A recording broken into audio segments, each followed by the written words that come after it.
आपण मूलद्रव्यांचं संयोजक कशा पद्धतीने काढली जाते याचा अभ्यास केलेला आहे.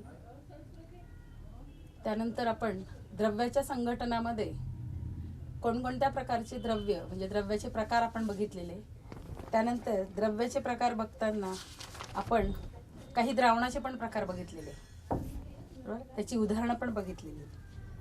त्यानंतर आपण रेणुसूत्र आणि संयोजक कशा पद्धतीने काढली जाते याचा सुद्धा आपण अभ्यास केलेला आहे.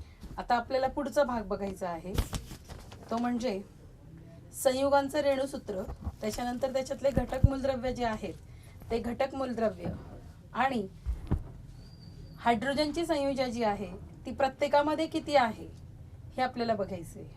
म्हणजे काय की संयुगाचं रेणुसूत्र जर माहिती असेल तर त्याच्यावरून आपण घटक मूलद्रव्यांच्या संयुजा ज्या असतात त्या संयुजा आपल्याला ओळखता येतात, हे आपल्याला बघायचं आहे. त्याच्यावर आधारित एक तक्ता आहे.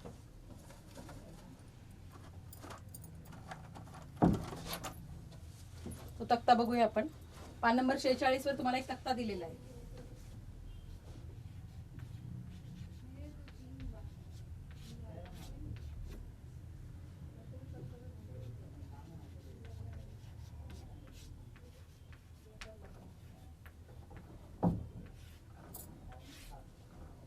तक्ता बघूया आपण.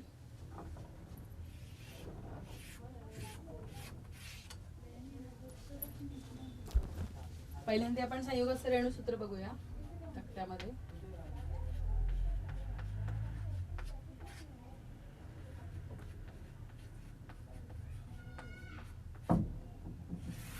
संयुगाचं रेणुसूत्रानंतर त्याच्यामध्ये जे घटक मूलद्रव्य कोणती कोणती आहेत ते बघूया.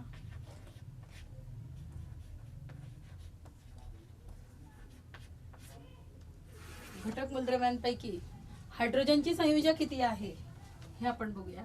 कारण हायड्रोजनची जी संयुजा आहे ती प्रमाण मानलेली आहे आणि त्या संयुजेनुसार इतर संयुजा ज्या आहेत त्या ठरवण्यात आलेल्या आहेत. याचा डिटेल अभ्यास तुम्हाला 10वीला करायचा आहे. त्यानंतर एक्स ने एच बरोबर तयार केलेल्या एकूण बंधांची संख्या, एक्स व एच एकूण बंध मी शॉर्ट फॉर्म मध्ये लिहिते. एकूण बंध संख्या. त्यानंतर पुढे लिहायचंय तुम्हाला एक्स ची संयुजा.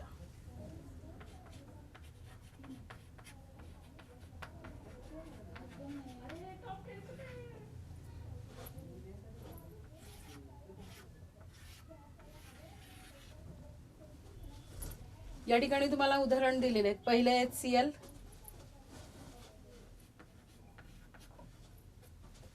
आता HCl मध्ये घटक मूलद्रव्य जे आहेत ती कशा पद्धतीने, मग त्याच्यामध्ये दोन प्रकार आहेत. एक म्हणजे हायड्रोजन आणि दुसरं जे घटक आहे त्याला एक्स असं नाव दिलेलं आहे.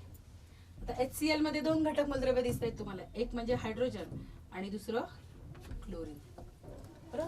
त्यानंतर एक्स ने एच बरोबर एच ची संयुजा या ठिकाणी किती आहे, एक. एच ची संयुजा प्रत्येक ठिकाणी एकच असते लक्षात ठेवा. आणि एक्स आणि एच एकूण बंध संख्या किती बंध आहे याच्यामध्ये, एकच बंध आहे. आणि एक्स ची संयुजा किती येईल, एक असेल त्यावेळेला एक्स ची संयुजा सुद्धा कशी असेल, एकच असेल. आता ती ऋण की धन हा भाग आपण नंतर बघूया. जेव्हा तुम्ही 9वीला जाल त्यावेळेला तुम्हाला आहे त्या ठिकाणी. दुसरं घटक मूलद्रव्य आहे H2O. मग सगळ्यांना ठाऊक आहे H2O म्हणजे, त्याच्याशिवाय आपण जगू शकत नाही. याच्यामध्ये किती आहेत घटक मूलद्रव्य आहे, पहिलं हायड्रोजन, दुसरं आहे ऑक्सिजन. हायड्रोजनची संयुजा या ठिकाणी काय झाली आहे, एकच आहे. लक्षात घ्या, हायड्रोजनची संयुजा एकच आहे, फक्त बंधांची संख्या वेगळी येते. हायड्रोजनची संयुजा एक, किती बंध आहेत मग, दोन आहेत ना. म्हणून एक्स आणि एच मध्ये एकूण बंध संख्या किती झाली, ही 2. आणि त्यानंतर एक्स ची जी संयुजा आहे ती किती होईल मग, 2. येते लक्षात तुमच्या. हा खूप महत्वाचा भाग आहे. हा जर तुम्ही व्यवस्थितरित्या शिकलात तर तुम्हाला पुढच्या वर्षी 9वीला जे रासायनिक बंधाचे प्रकार आहेत, रासायनिक अभिक्रिया म्हणजे काय असते, रासायनिक अभिक्रियांचे प्रकार कोणते कोणते असतात, याची सगळी माहिती तुम्हाला 9वी आणि 10वीला मिळवायची. तिसरा संयोग आहे ते म्हणजे H2S. याच्यात सुद्धा घटक मूलद्रव्य हायड्रोजन, दुसरं आहे सल्फर. हायड्रोजनची संयोजा 1, एक्स आणि एच बनते. हायड्रोजनचे किती आहेत? 2. आपोआप एस चे सुद्धा किती असतील? 2. त्याच्यानंतर पुढचं आहे NH3, अमोनिया म्हणतो आपण त्याला, NH3. आता या ठिकाणी घटक मूलद्रव्य कोण आहे? नायट्रोजन, दुसरा हायड्रोजन. हायड्रोजनची संयोजा जी आहे ती एकच, पण एक्स आणि एच चे किती बंध आहेत? 3. बरोबर, म्हणून एक्स ची संयोजा किती झाली? 3. हे लक्षात घ्या, जेवढे बंध असतील तेवढी त्याची संयोजा होत असते. त्याच्यानंतर पुढचं आहे HBr,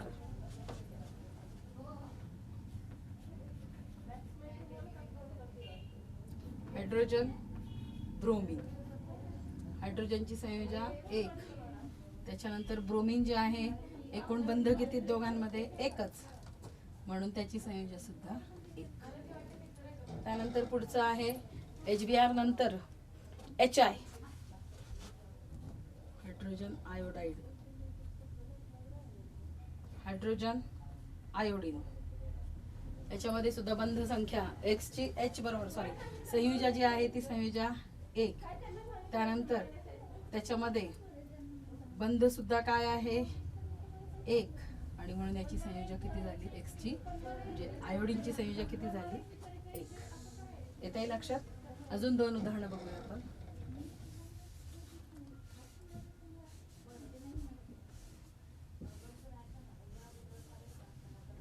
पुढचं उदाहरण आहे NaH आणि CH4. NaH, या ठिकाणी सोडियम, दुसरा आहे हायड्रोजन. सोडियम जे आहे त्याच्यामध्ये आपण हायड्रोजनची संयोजा जी घेतली ती एकच. एक्स आणि एच मध्ये किती बंध आहेत? 1, म्हणून Na ची सुद्धा 1. त्यानंतर CH4,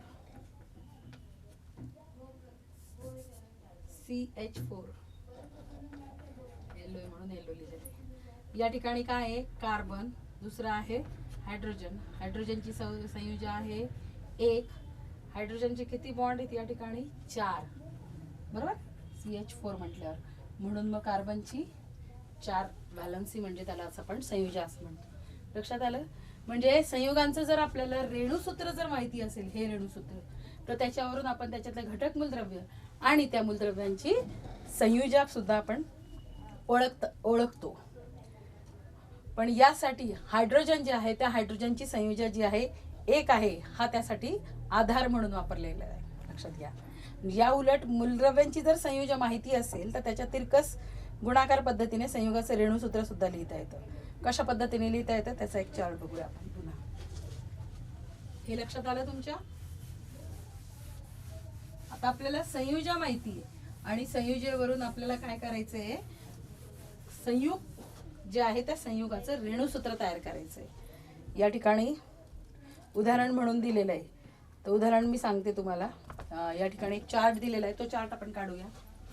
मूलद्रव्य दिलेलं आहे, म्हणजे घटक मूलद्रव्य, त्यानंतर त्याची संयोजा दिलेली आहे आणि आपल्याला त्या संयोजेवरून त्याचं रेणूसूत्र जे आहे ते रेणूसूत्र तयार करायचं. म्हणजे संयुगाचं रेणूसूत्र जे आहे ते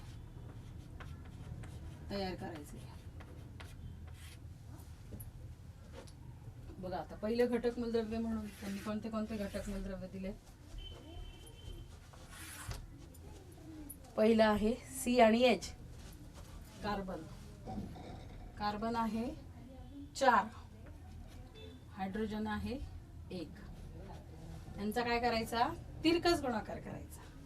म्हणजे याने याला गुणायचं आणि याने याला गुणायचं. काय झालं? C×1, या ठिकाणी स्पष्टीकरण करून दाखवते. C×1 बरोबर C, H×4 बरोबर इथं 1C आणि H4. आलं लक्षात? मग या ठिकाणी रेणूसूत्र तयार होतं तुम्हाला CH4. येतंय लक्षात? इतकं सोपं असतं. त्यानंतर दुसरं उदाहरण दिलंय त्यांनी, N3H1, N संयोजा 3, H 1 same. n ने h ला गुणायचं, h ने 3 ला गुणायचं. काय होईल? n into 1 is equal to n, then h into 3 is equal to h3, and then we get, मग आपल्याला मिळतं ते म्हणजे NH3.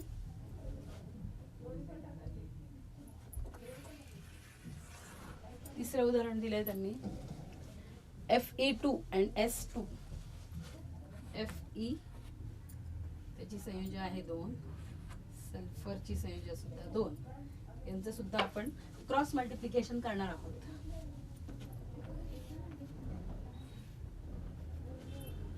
काय होईल?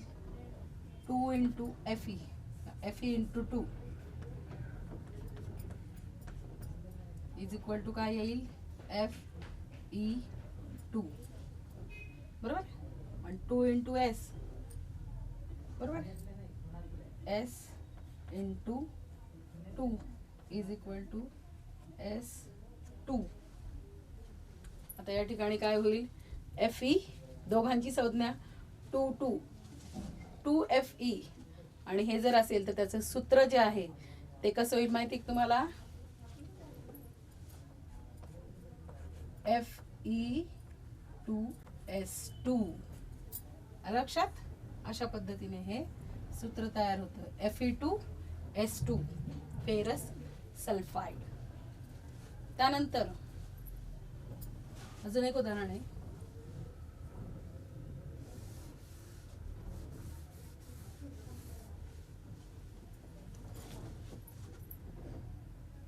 त्याच्यानंतर आहे पुढचं C आणि O. C carbon 4, oxygen 2.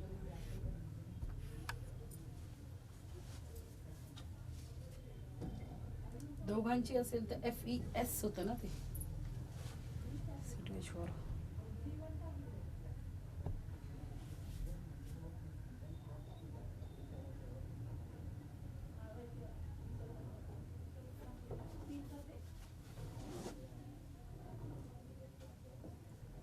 दोन्ही याला भागून मिळालेलं. आता या ठिकाणी काय करायचं माहिती का? याच्यामध्ये फक्त हायड्रोजन असेल तर आपण जसंच्या तसं लिहितो, पण विदाउट हायड्रोजन जर एखादा संयोग असेल, लक्षात ठेवा, ज्यामध्ये हायड्रोजन नसेल असं जर संयोग असेल तर त्याच्या संयोजने त्याला पुन्हा भागायचं. या ठिकाणी संयोजक किती? त्यांची 2 सारखी आहे. मग संयोजने याला भागलं तर काय येतं तुमचं आन्सर? FeS. लक्षात ठेवा. लास्ट स्टेप सेम त्याच पद्धतीने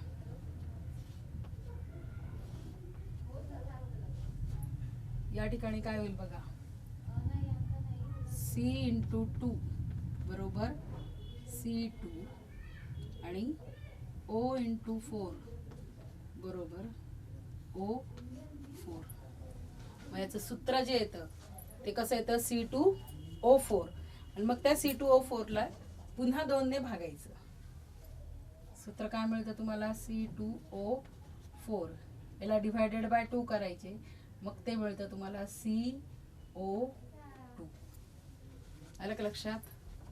तिरकस गुणाकाराने मिळालेलं जे सूत्र असतं त्याला 2 ने भागून मिळालेलं अंतिम रणसूत्र जे असतं ते अंतिम रणसूत्र. संयुगांचं अंतिम रणसूत्र जे आहे त्याच्यामध्ये घटक अणूंची लहानात लहान व पूर्णांक संख्या असायची. घटक अणू जे असतात त्यांची संख्या जी असते ती लहानात लहान आणि पूर्णांक असली पाहिजे, हे लक्षात असतं.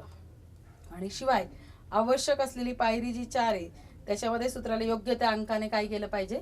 भागलं गेलं पाहिजे. योग्य त्या अंकाने भागलं म्हणजे काय? की या ठिकाणी लहानात लहान कोण आहे? 2 संयोजन, म्हणून 2 ने भागायचं याला. या ठिकाणी सुद्धा 2च होती म्हणून 2 ने भागलं, हे लक्षात घ्या. अशा पद्धतीने आपल्याला काय केलं जातं की गुणाकार पद्धतीने साध्या संयुगांचं आपण रेणूसूत्र या ठिकाणी लिहू शकतो. मग आपल्याला स्वाध्यायामध्ये त्यांनी दिलेलं आहे की जोड्यांपासून तयार होणाऱ्या संयुगांचे रेणूसूत्र जे आहे ते तिरकस गुणाकारावरून काढा. तुमच्या लक्षात येत आहे की संयुगाचं फक्त रेणूसूत्र जर दिलं असेल तर त्याच्यामध्ये कोणकोणते घटक मूलद्रव्य आहेत ते आपण ओळखू शकतो. त्याची संयोजन आपल्याला माहिती असते, जर कारण ते हायड्रोजनशी निगडीत असेल तर हायड्रोजनची स्टँडर्ड म्हणून मानली जाते, आणि ती एक आहे हायड्रोजनची संयुजा जी आहे. मग त्याच्यावरून आपण इतर संयुगांच्या इतर रेणुसूत्रांवरून इतर मूलद्रव्यांच्या संयुजा आपण काढू शकतो. लक्षात येते. त्याच पद्धतीने जर तुम्हाला संयुजा दिलेली असेल आणि घटक मूलद्रव्य दिले असतील तर तुम्हाला त्याच्यावरून संयुगाचं रेणुसूत्र सुद्धा तयार करता येतं. या ठिकाणी हे तुमचं प्रकरण फिनिश झालंय. आता आपल्याला पुढचं प्रकरण बघायचंय, ते म्हणजे धातू अधातू. अतिशय महत्त्वाचं प्रकरण आहे हे. प्रकरण तुम्ही 9वीला गेलात तर 9वीला पण आहे, 10वीला सुद्धा हेच प्रकरण आहे. पण त्याची सुरुवात जी आहे ती या तुमच्या 8वीच्या वर्गापासून आहे. सर्वसाधारणपणे मूलद्रव्य जे असतात त्या मूलद्रव्यांचं वर्गीकरण जे आहे ते 3 प्रकारामध्ये केलं जातं. दैनंदिन जीवनामध्ये आपण असंख्य मूलद्रव्य वापरतो. आता तुम्हाला सगळ्यांना ठाऊक आहे की तुमच्या घराला, प्रत्येकाच्या घराला खिडकी असते, लोखंडाची खिडकी असते, बरोबर. सगळेजण दागिने वापरतात, सोन्याचे दागिने वापरतात, चांदीचे वापरतात, तांब्याचे वापरतात, भांडी वापरली जातात, बरोबर. भांडी चांदीची पण वापरतात. त्याच्यानंतर राजे महाराजे होते ते सोन्याच्या ताटात जेवत होते. म्हणजेच काय की आपण विविध प्रकारचे या सगळ्या वस्तू घरामध्ये वापरत असतो. पण त्या वापरण्याचं मुख्य कारण काय असतं असं म्हटलं जायचं पूर्वीच्या काळी की सोन्याच्या ताटात जर जेवलं तर त्याची बुद्धी चांगली राहते, असं मी ऐकीव आहे, म्हणजे ऐकलेलं आहे. चांदीच्या लहान मुलं ज्या वेळेला जन्माला येतात तर जन्माला आल्यानंतर त्या मुलाला ज्या वेळेला बाहेरचं दूध पाजलं जातं, म्हणजे बाळ एक 2-3 महिन्याचं 6 महिन्याचं झाल्यानंतर त्यावेळेला वरचं दूध दिलं जातं. आईचं दुधाशिवाय इतर वरचं दूध गाईचं दूध दिलं जातं. ते गाईचं दूध देताना आई ज्याची जी असते ती जर सोन्याच्या चमच्याने पण ती दूध पाजू शकते बाळाला, किंवा चांदीची वाटी सुद्धा वापरतात. कारण त्या बाळाचे स्मरणशक्ती चांगली राहावी म्हणून सोन्याच्या किंवा चांदीच्या ताटात जेवलेलं चांगलं असं म्हटलं जातं. आता तुम्ही मागे लागायचं नाही की माझी स्मरणशक्ती चांगली राहावी म्हणून मला रोज सोन्याच्या ताटात जेवायला देत जा किंवा चांदीच्या ताटात जेवायला देत जा. हे दिवस राहिलेले नाहीत आता. ज्यावेळेला लहान असतात त्यावेळेला ते आई त्या बाळाला की जेणेकरून सोन्या चांदीच्या जर वस्तू वापरल्या गेल्यात तर आपलं शरीर जे असतं, चांदी हे थंड मानलं जातं. आपल्या शरीरातली उष्णता बाहेर पडण्यासाठी चांदीचा वापर केलेला असतो. लक्षात घ्या. त्यांच्या गुणधर्म काय आहेत या धातूंचे तेच आपल्याला बघायचे. त्यासाठी जगातल्या सर्व वस्तू किंवा पदार्थ जे आहेत ते मूलद्रव्य संयुगे किंवा त्यांच्या मिश्रणापासून बनलेले असतात. शास्त्रज्ञांनी सर्व मूलद्रव्यांचं सर्वसाधारणपणे 3 गटांमध्ये वर्गीकरण केलंय. कोणते कोणते 3 गट ते आपण बघूया. पण लक्षात घ्या आपल्याला हे पुढचं प्रकरण आहे, प्रकरण क्रमांक 7. 6वं प्रकरण आपण बघितलेलं आहे. आता प्रकरण 7वं जे आहे अतिशय सोपं प्रकरण आहे. लक्षात घ्या.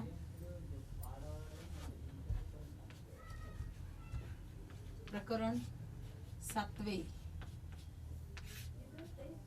धातू व अधातू, मेटल्स अँड नॉन मेटल्स. जे आपल्या दैनंदिन जीवनामध्ये आपण वापरतो तेच धातू आणि अधातू. तर मूलद्रव्य जे आहेत त्या मूलद्रव्यांचं 3 गटामध्ये वर्गीकरण केलंय. पहिला म्हणजे धातू. आपण बघितलं होतं, द्रव्याचं वर्गीकरण बघितलं, मूलद्रव्यांचं वर्गीकरण बघितलेलं, त्याच्यानंतर संयुगांचं वर्गीकरण बघितलेलं, बरोबर. धातू. सेकंड आहे अधातू आणि तिसरा आहे धातू सदृश. या ठिकाणी बसत नाही, खाली लिहिते. धातू सदृश असे 3 मूलद्रव्यांचे हे प्रकार पडतात. मग त्याच्यामधले धातू जे असतात, आताच तुम्हाला सांगितलं, सोने, चांदी, लोखंड, ॲल्युमिनियम, मॅग्नेशियम, कॅल्शियम, सोडियम, हे सगळे जे आहेत, आणि सगळ्यात महागडं प्लॅटिनम. आता सध्या सगळीकडे ॲड येते, सोन्यापेक्षा महाग धातू प्लॅटिनम असतो. प्लॅटिनमची ज्वेलरी सगळ्यात महाग असते. तर हे सगळे धातू आहेत. त्यांना काय असतं, चकाकी असते, म्हणूनच ते आपण कानात, नाकात अलंकार बनवण्यासाठी त्याचा वापर केला जातो. ते कठीण असतात, त्यांची तार किंवा पत्रे बनवता येतात. धातू जे असतात ते उष्णता किंवा विद्युत यांचे काय असतात, सुभाग, त्यांच्यातून उष्णता वाहून नेली जाते आणि शिवाय विद्युत सुद्धा विद्युत धारा सुद्धा वाहून नेली जाते. धातू जे असतात त्यांचे संयोजी इलेक्ट्रॉन गमावून काय तयार करतात, धनप्रभारी आयन तयार करत असतात. आणि धन आयन म्हणजेच आपण कॅटायन ते निर्माण करत असतात. धातूंचे भौतिक गुणधर्म जर बघितले आपण, धातूंचे गुणधर्म लक्षात येतात. त्यांना काय असते, चकाकी असते, त्यांचे ठोकून पत्रे तयार करता येतात, त्याच्यानंतर लांब अशी तार तयार करता येते. त्याच्यानंतर धातू जे असतात ते उष्णता आणि विद्युतांचे काय असतात, सुवाहक असतात, लक्षात घ्या. आणि धातू जे असतात ते इलेक्ट्रॉन गमावतात आणि स्वतःचे धन आयन म्हणजेच कॅटायन तयार करत असतात. धातूंचे भौतिक गुणधर्म जर बघितले तर अवस्था, सगळे जे धातू असतात ते स्थायू अवस्थेमध्ये असतात. सर्वसामान्य तापमानाला आपण जर बघितलं तर स्थायीरूप अवस्थेमध्ये सर्व प्रकारचे धातू आपल्याला आढळतात. पण पारा आणि गॅलियम हे दोन धातू जे आहेत ते अपवाद आहेत. ते कक्ष तापमानाला सुद्धा द्रव अवस्थेत आढळतात, लक्षात घ्या. अतिशय महत्वाचा भाग आहे हा, की सर्व धातू जे असतात ते सर्व धातू कसे असतात, स्थायीरूप अवस्थेत असतात. फक्त पारा व गॅलियम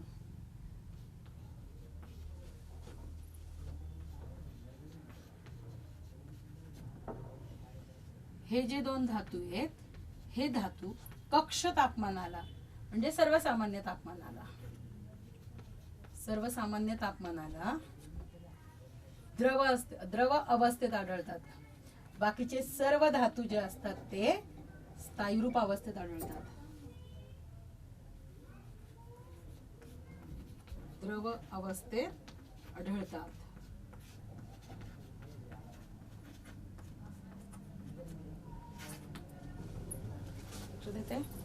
आणि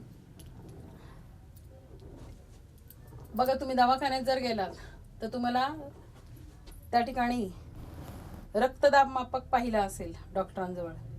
एका काळे रक्तदाब मापक म्हणण्यापेक्षा तुमचा तापमापक सुद्धा असतो, ताप मोजण्यासाठी जे वापरलं जातं ते, बरोबर.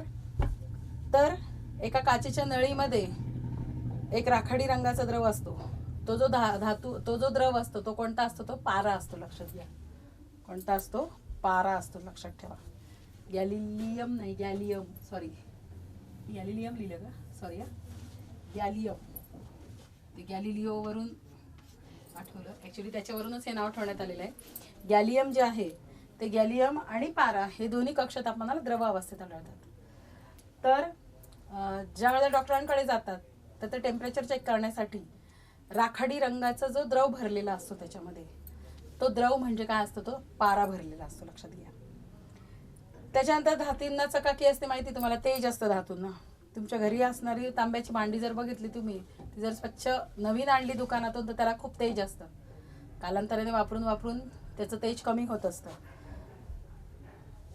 त्या तांब्याच्या भांड्यांना जर आपण लिंबाने घासले किंवा पाण्याने जर धुतलं, धुण्यापूर्वी त्याच्या तेजाचं जर निरीक्षण केलं किंवा नुकतंच घासलेल्या भांड्याचं जर निरीक्षण केलं तर तुम्हाला काय दिसतं, त्या ठिकाणी चकाकी दिसते, तेज दिसते. म्हणजे धातू जे असतात त्या धातूंच्या घासलेल्या किंवा नुकतेच कापलेल्या पृष्ठभागावरून प्रकाशाचं काय होत असतं, परावर्तन होत असतं. कारण धातू काय असतो, तेजस्वी असतो, लक्षात घ्या. त्यानंतर कठीणपणा, धातू कठीण असतो म्हणूनच त्याची भांडी बनवली जातात. ठिसूळ असता या खडूसारखा तर त्याची भांडी बनवली जात असते का, नाही, पडलं की फुटणार.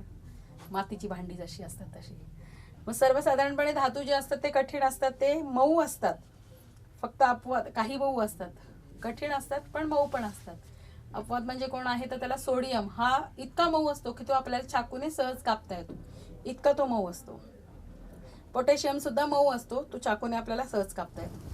त्यानंतर धातूंचा पुढचा गुणधर्म आहे तो म्हणजे तन्यता. तुम्हाला मगाशी सांगितल्याप्रमाणे त्याच्या लांब अशा तारा काढता येतात.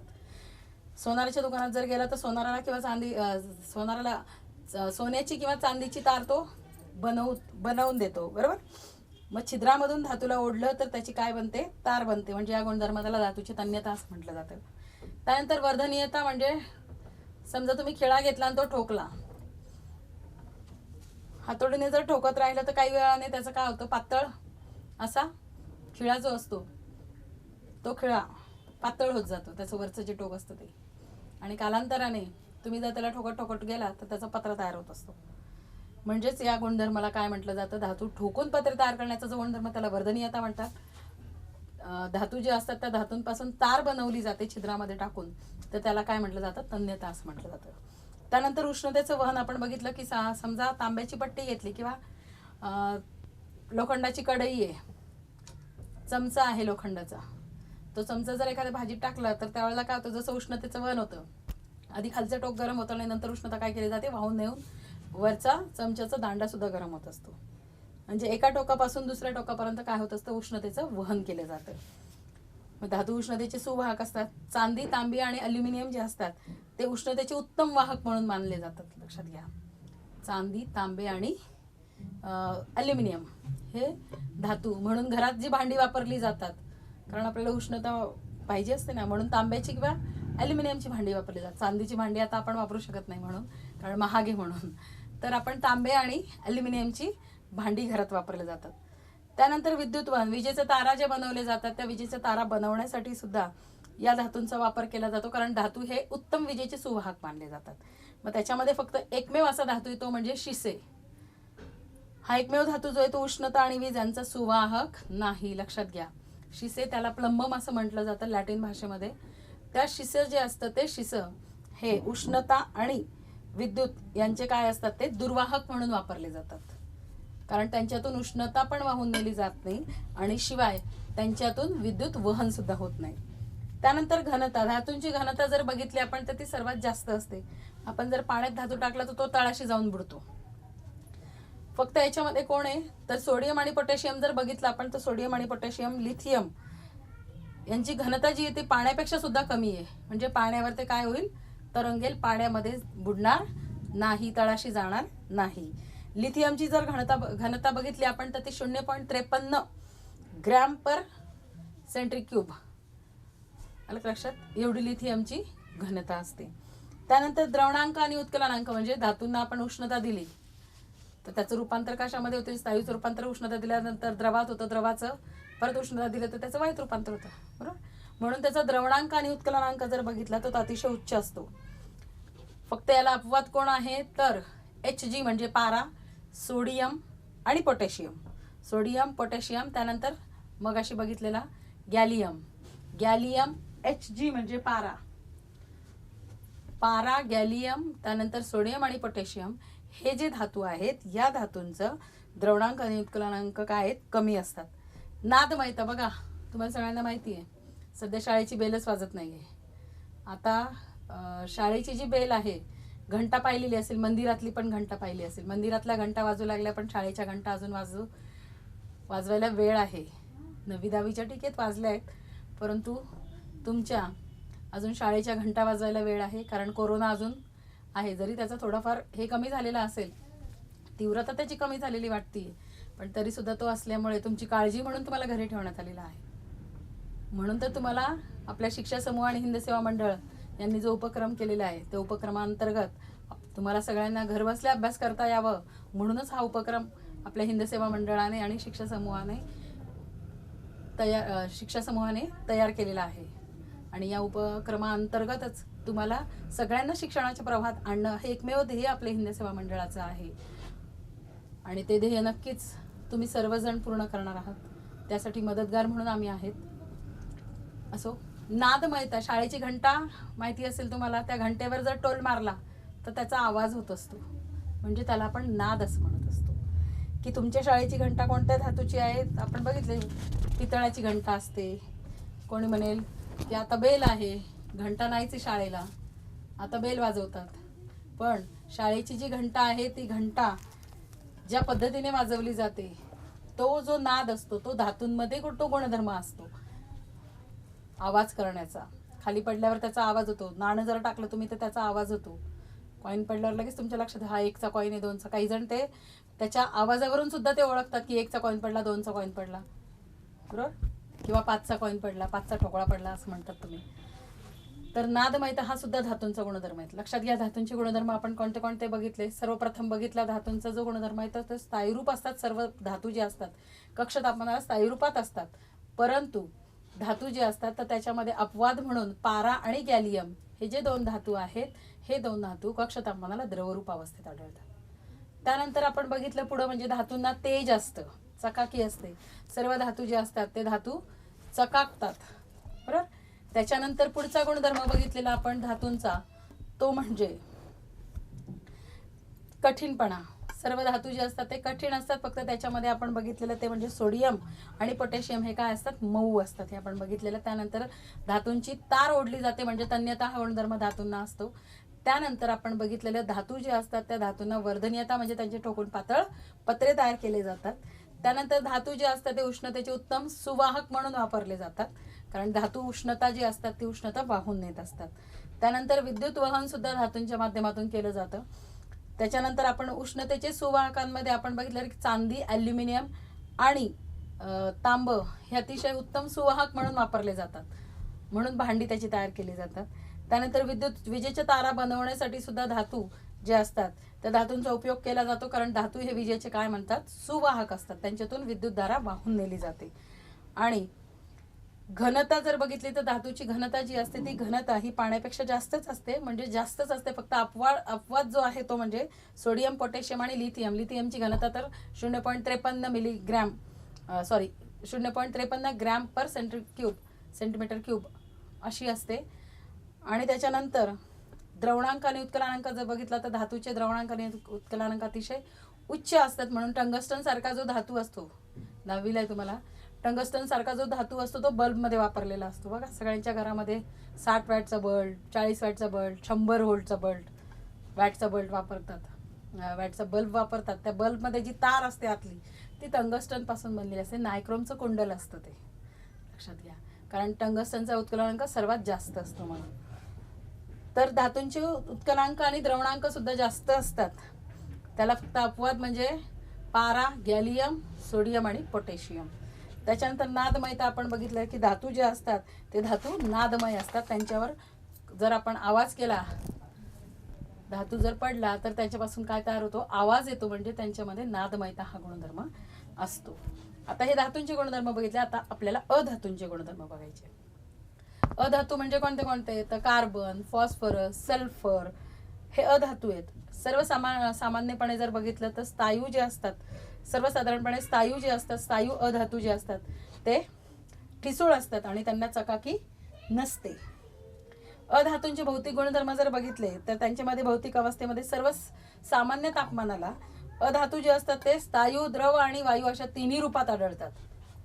धातू जे असतात फक्त स्थायू रूपात आढळतात आणि 2 धातू जे असतात ते द्रव रूपात आढळतात सर्वसामान्य तापमानाला. परंतु अधातू जे असतात ते अधातू स्थायू, द्रव आणि वायू या तिन्ही अवस्थांमध्ये आढळत असतात. स्थायूमध्ये जर बघितलं तर कार्बन, सल्फर आणि फॉस्फरस. द्रवरूपमध्ये जर बघितलं तर ब्रोमिन हा द्रवरूप अधातू आहे. त्यानंतर वायुरूप जर बघितलं तर हायड्रोजन, नायट्रोजन, ऑक्सिजन, क्लोरीन हे सर्व जे आहेत ते वायुरूप आहेत. त्यानंतर चकाकी, अधातूंना चकाकी नसते, फक्त त्याला अपवाद जे आहे तो म्हणजे हिरा आणि आयोडीनचे स्फटिक. आता हिरा जो आहे तो अधातू नाहीये, परंतु तो अधातूचं अपरूप आहे. कार्बन जो अधातू आहे त्या कार्बनचा अपरूप हिरा आहे. आणि हा हिरा, त्यानंतर आयोडीन जे आहे त्या आयोडीनचे स्फटिक जे असतात त्यांना सुद्धा चकाकी असते. म्हणजे आयोडीन अधातू जो आहे, अधातू असून सुद्धा त्याला चकाकी आहे. काही अधातू रंगहीन तर काही विविध रंगी असतात. कार्बन जो असतो तो कार्बन कोणत्या रंगाचा माहिती तुम्हाला, काळ्या रंगाचा असतो. परंतु त्याच कार्बन पासून बनलेला जो कार्बन पासून बनलेला जो हिरा असतो तो अतिशय चकाकणारा असतो, पांढऱ्या रंगाचा असतो, लक्षात घ्या. त्यानंतर ठिसूळपणा जर बघितला आपण तर कोळसा जर हातात घेतला, तुम्ही त्याला प्रेस केलं तर तो काय होतो, ठिसूळ असल्यामुळे लवकर त्याचा भुगा होत असतो. स्थायीरूप अधातू जे असतात ते ठिसूळ असतात आणि काही अधातू जे आहेत ते मऊ असतात. फक्त याच्यात अपवाद हिराच आहे. कार्बनचा अपरूप आहे ते, पण तो सर्वात कठीण आहे, म्हणून काच कापण्यासाठी या हिऱ्याचा वापर केला जातो. काच कापण्यासाठी हिरकाणी वापरली जाते कारण तो अतिशय कठीण असतो. त्याच्यानंतर तन्यता आणि वर्धनीयता जर बघितलं तर अधातू हे काय असतात, तंतुक्षम नसतात आणि वर्धनीय सुद्धा. त्यांचं काय ठोकून पत्र तयार करता येत नाही किंवा कोळशापासून तार बनवली जात नाही, हे लक्षात घ्या. उष्णता आणि यांचं विद्युत वहन बघितलं तर अधातू उष्णतेचे आणि विद्युत वहनाचे काय असतात, दुर्वाहक असतात. त्यांच्यातून उष्णता आणि विद्युत वहन केले जात नाही. फक्त याला अपवाद आहे, तो दुसरा अपवाद कार्बनचा, तो म्हणजे ग्राफाईट. ग्राफाईट जो असतो तो ग्राफाईट हा विजेचा उत्तम सुवाहक आहे आणि तो कार्बनचाच अपरूप आहे. हिरा अतिशय कठीण असतो, हिऱ्याला चकाकी असते, तो कार्बनचा अपरूप. ग्राफाईट जे आहे ते ग्राफाईट सुद्धा काय असतं, विजेचं उत्तम सुवाहक मानलं जातं, पण तो कार्बनचाच अपरूप आहे, लक्षात घ्या. त्यानंतर घनता, अधातूंची घनता ही कमी असते. द्रवणांक आणि उत्कलनांक जर बघितलं तर ते सुद्धा अधातूंचे काय असतात, कमी असतात. अपवाद फक्त याला कोण आहे तर कार्बन आणि बोरॉन. धातू सदृश आर्सेनिक आपण दुसरा अधातू बघितलेले, अधातूंचे गुणधर्म बघितलेले. त्यानंतर तिसरा मूलद्रव्यांचा वर्गीकरणातला प्रकार धातू सदृश, जे धातू आणि अधातू दोन्हींचे गुणधर्म दर्शवतात म्हणून त्याला धातू सदृश असं म्हणलं जातं. आर्सेनिक, सिलिकॉन, जर्मेनियम, अँटीमनी यासारखे काही मूलद्रव्यांमध्ये धातू आणि अधातू या दरम्यानचे गुणधर्म आढळतात म्हणून त्यांना धातू सदृश असं म्हणतात. हे धातूंचे आपण मूलद्रव्यांचे प्रकार बघितले 3, त्यानंतर धातूंचे गुणधर्म, अधातूंचे गुणधर्म बघितले आणि धातू सदृश मूलद्रव्यांची नावं बघितलेत. बाकीचा जो भाग आहे तो आपण पुढच्या लेक्चरमध्ये बघूया. ओके.